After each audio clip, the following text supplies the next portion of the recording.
To my channel Shashi sir की class.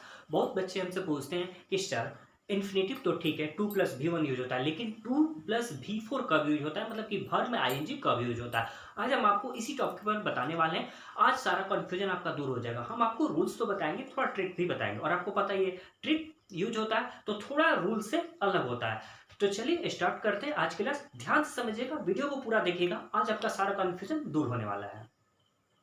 Main topic पर आने से पहले हम 2-3 चीजों को डिस्कस करेंगे ताकि आपको अच्छे से समझ में आ जाए। ये थोड़ा ट्रिक है, हम सबसे पहले रूल्स और ट्रिक दोनों साथ साथ लेके चलते हैं।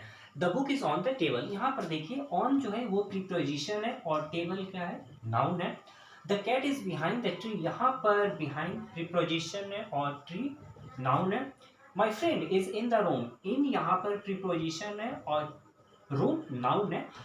यहाँ पर देखिए the crow is flying over the sky, ये प्रीपोजिशन हो गया, यहाँ पर ये नाउन हो गया। उसी तरह the fan is above the bed, यहाँ पर अबव प्रीपोजिशन है और बेड नाउन है। और the dog is at the door, यहाँ पर एट प्रीपोजिशन है और डोर नाउन है। तो एक चीज आपको देखने को मिला कि हमेशा प्रीपोजिशन नाउन के साथ होता है, ठीक है, मतलब कि प्रीपोजिशन और नाउन आसपास रहते हैं।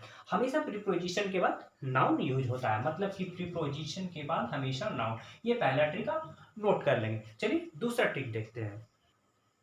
अब दूसरी बात, अगर प्रीपोजिशन के बाद कोई वर्ब आ जाए तब क्या करेंगे। अगर प्रीपोजिशन के बाद कोई वर्ब आ जाता है तो हम वर्ब को नहीं लेते, उसको जिरंड बना देते हैं। एग्जांपल समझिए, I will meet you after watching the movie, after preposition है और मैंने वॉच जो कि एक वर्ब था उसमें आईएनजी जोड़कर उसको जिरंड बना दिया, ठीक है।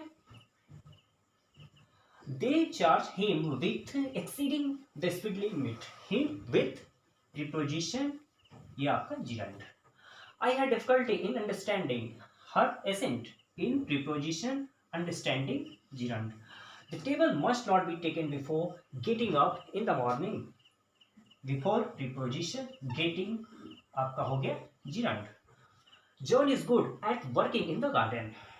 At preposition working gerund. He told the joke without laughing. Without preposition laughing gerund. What was her reaction on hearing the news? Hearing आपका gerund और on preposition। तो इससे एक ट्रिक आप लगा सकते हैं कि हमेशा प्रीपोजिशन के बाद gerund आता है, मतलब कि प्रीपोजिशन के बाद verb प्लस ing। पहला रूल क्या था, प्रीपोजिशन के बाद नाउन। ये दो ट्रिक हुआ। अब तीसरा चीज समझ लेते हैं। अब इस चीज को समझिए, इसी में हमारा टॉपिक आने वाला है। आई हैव टू रन, ये सेंटेंस बिल्कुल सही है। इसका मतलब होता है मुझे दौड़ना है, मुझे दौड़ना है। I have to run. अब यहाँ पर टू है और यहाँ पर रन है, ये वर्ब है। आप यहाँ पर कोई नाउन रख के सेंटेंस को चेक कीजिए, क्या कोई मतलब निकलता है। मान लीजिए हम यहाँ डॉग रख लेते हैं, तो आई हैव टू डॉग। अब यहाँ पर इस सेंटेंस को देखिए, ये मीनिंगलेस सेंटेंस हो गया। इसका मतलब है कि अगर नाउन होता तो पहले हमने ट्रिक दिया था टू प्लस नाउन, तो ये क्या होता था, प्रीपोजिशन होता था। लेकिन यहां पर अगर हम नाउन रख रहे हैं तो यह सेंटेंस ही गलत हो जा रहा है। इसका मतलब यहां पर ये इन्फिनेटिव ही है। यहां पर आप आई हैव टू रनिंग नहीं लिख सकते, you are to do this work. वहां पर देखिए, आप यहां पर कोई अगर नाउन रखेंगे तो यह मीनिंगलेस हो जाएगा। जैसे आई हैव टू मोबाइल, मुझे मोबाइल करना है, बिल्कुल गलत है। I want to beat you, अगर आप यहाँ पर बीट के जगह पर कोई नाउन रख देंगे, आई वॉन्ट टू पेन, बिल्कुल गलत है। आई वॉन्ट अ पेन होता है, नहीं कि आई वॉन्ट टू पेन होता है, तो ये सेंटेंस मीनिंगलेस हो जाएगा। She had to write a letter, उससे एक पत्र लिखना पड़ा था। अब यहाँ पर I had to pen, I had to pencil, I have to school, ये सेंटेंस बिल्कुल मीनिंगलेस हो जाएगा। तो एक चीज आपको ये समझनी है कि जब कोई टू के बाद जब आप कोई नाउन रखेंगे और यह मीनिंगफुल हो जाएगा, मीनिंगफुल, तभी आप टू के बाद आईएनजी यूज करेंगे। जैसे कि मैंने दूसरी बात में बताया था, जैसे बिफोर, हियरिंग, इन अंडरस्टैंडिंग, ठीक है। अब आप कैसे समझेंगे कि कब यह प्रीपोजिशन है और कब आईएनजी लगेगा। तो एक लास्ट बातें और देख लीजिए, इन सेंटेंसेस को देखिए।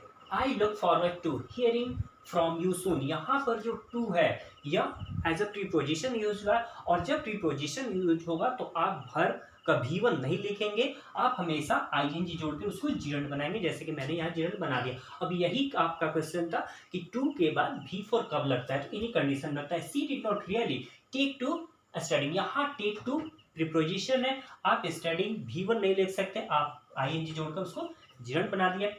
When you will get around two moving the grass, यहाँ पर अराउंड टू प्रीपोजिशन, मैंने आईएनजी जोड़ दिया।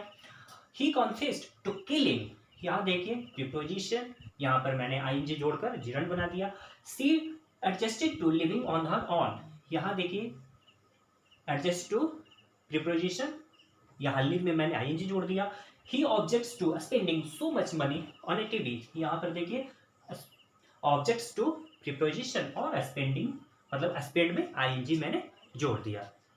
आप अच्छे से समझ गए होंगे, जब टू इन्फिनेटिव होता है तो हम V1 लगाते हैं, और जब वही टू प्रीपोजिशन बन जाता है तो हम वर्ब में आईएनजी जोड़ देते हैं। जैसे कि मैंने एक ट्रिक दिया, ये काफ़ी हद तक काम करता है। नाउन के बाद प्रीपोजिशन के बाद नाउन, और प्रीपोजिशन के बाद जब वर्ब है तो उसमें आईएनजी जोड़ दिया जाता है। यही ट्रिक काम करता है 2 + V1 और 2 + V4। उम्मीद है आपको अच्छे से क्लियर हो गया होगा। वीडियो पसंद आया तो लाइक जरूर कीजिएगा, कमेंट जरूर कीजिएगा। हमारे चैनल पर पहली बार है तो सब्सक्राइब जरूर कीजिएगा। हमारी मुलाकात फिर होगी एक नए टॉपिक के साथ, तब तक बहुत बहुत धन्यवाद। Thank you.